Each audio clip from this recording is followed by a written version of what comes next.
Israel struck 2 refugee camps in the Gaza Strip, killing at least 53 people and wounding dozens. Palestinian Authority leader Mahmoud Abbas calls Israel's actions in the Gaza Strip a genocide after a meeting with US top diplomat Antony Blinken. At least 20 people have died and thousands are without power in Europe after the continent was hit by 2 storms. Israel struck 2 refugee camps in the Gaza Strip early on Sunday, killing at least 51 people. Dozens more were wounded. 41 died in the attack on the Maghazi refugee camp alone, and residents were still looking for survivors late into the afternoon. At least 9,770 Palestinians have died in Gaza, while 140 Palestinians have died in the occupied West Bank in violence and Israeli raids. The attacks come as Israel said it would press on with its offensive, despite U.S. appeals for a pause to get aid to desperate civilians.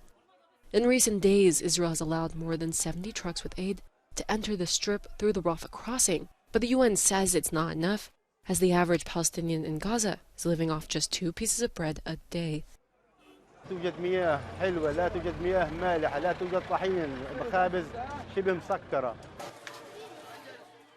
According to the UN, more than €1 billion would now be needed to properly provide the enclave with enough aid until the end of the year.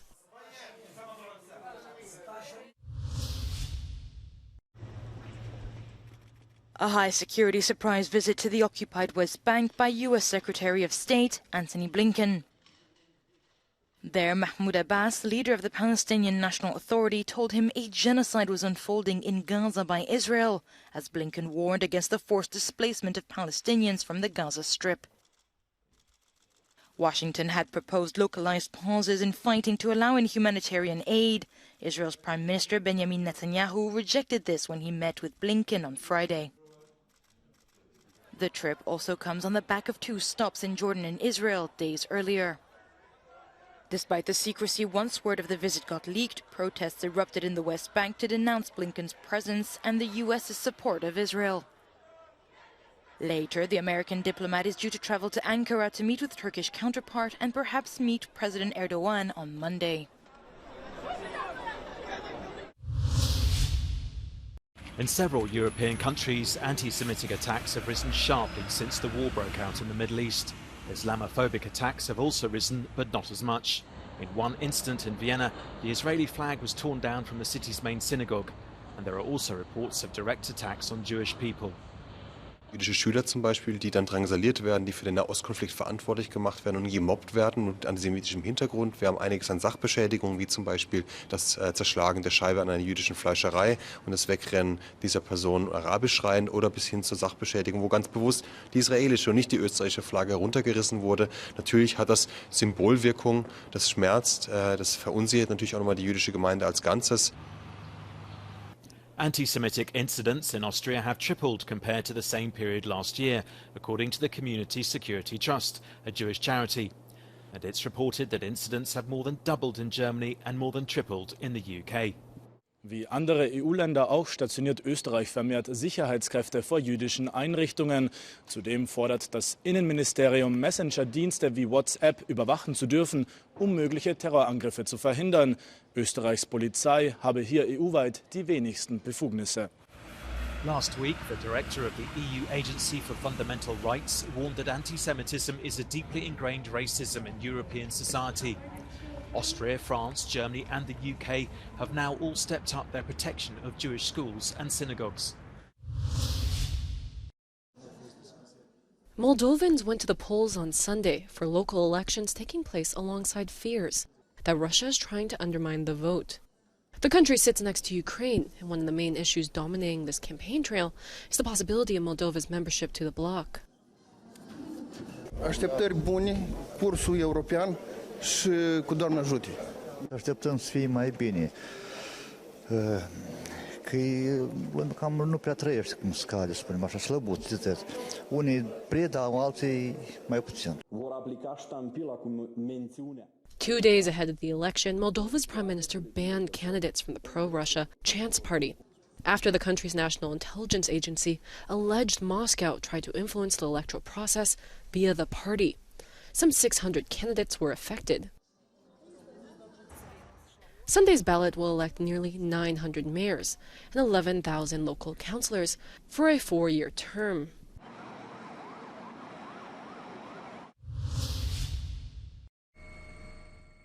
Bad weather continues to hit Europe, with 2 storms causing severe floods and at least 20 deaths. Italy is the hardest hit, with 7 dead and 2 people still missing. In Tuscany, people were advised to take shelter on the upper floors of their homes and to avoid going outside. In France, Storm Ciarán has caused 3 deaths, one of whom was a power network operator killed on the job while trying to restore electricity to hundreds of thousands of homes. Storm Ciarán and Storm Domingos caused more than 200,000 French homes to lose power as of Sunday evening. In Bulgaria, at least 2 people were killed as strong winds, heavy rain, and thunder left numerous villages without electricity.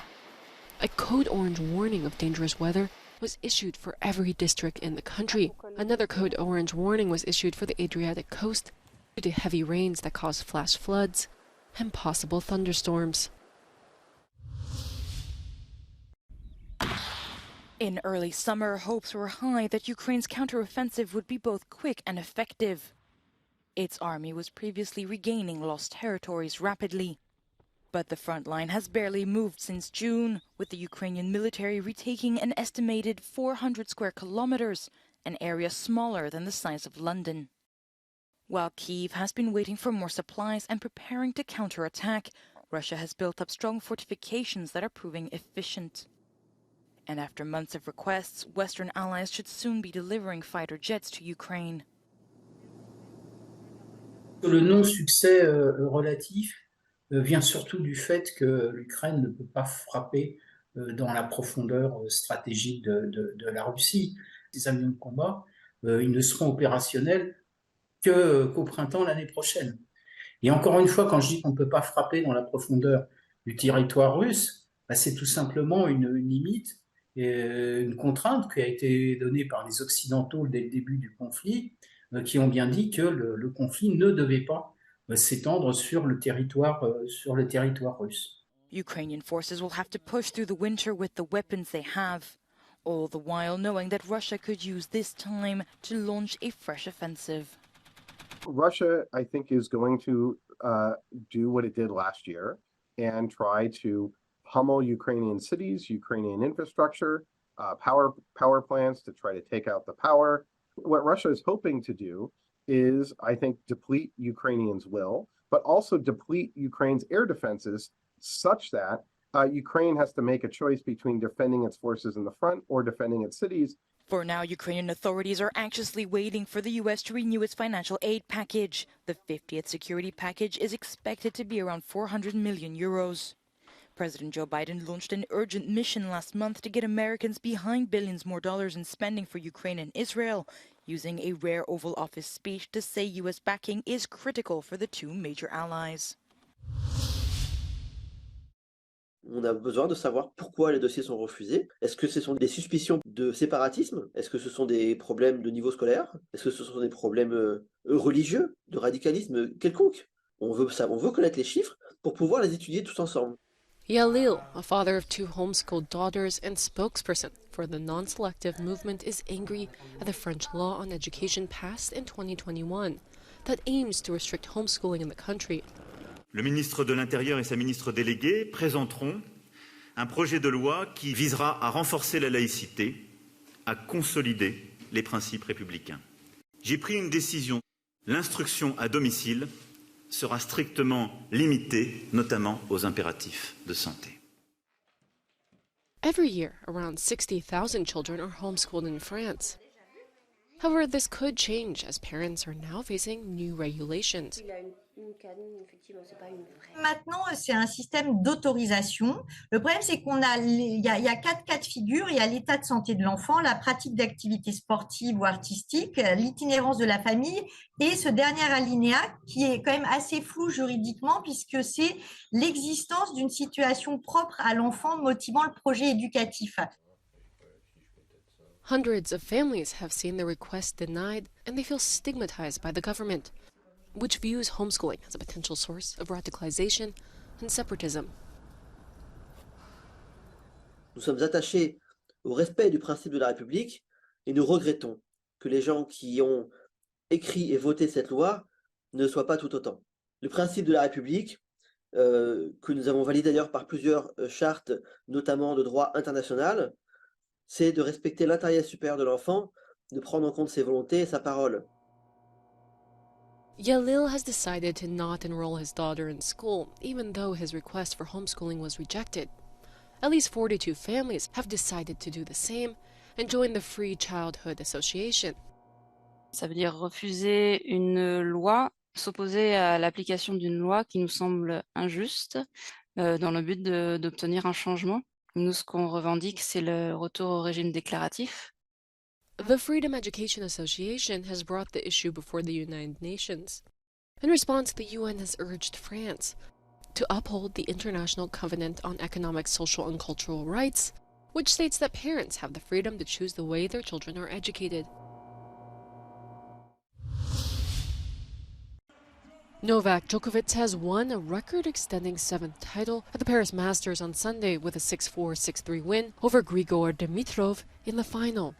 Djokovic was untouchable on his serve and did not face a single breakpoint as he claimed a 40th Masters 1000 title. He dropped just 7 points on his serve in the opening set and broke for a 4-3 lead. Djokovic did not slow down and won his next serve to open a 4-2 lead.